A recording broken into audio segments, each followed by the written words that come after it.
$11,000 on the Disney Treasure, which is a Concierge Oceanview veranda on the front of the ship. There's only 7 of these.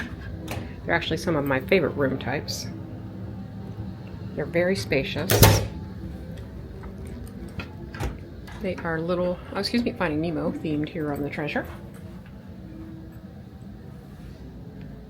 Beautiful tile work there.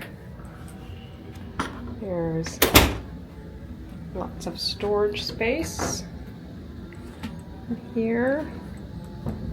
All these cabinets.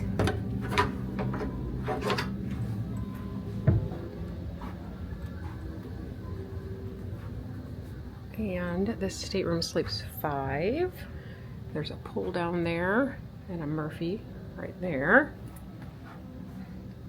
There is a fridge in the cabinet there.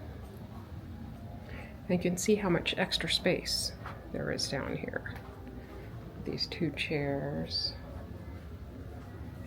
And this beautiful view.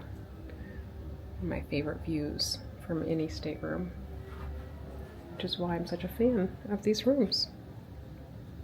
It's $11,000 front and center on the Disney Treasure.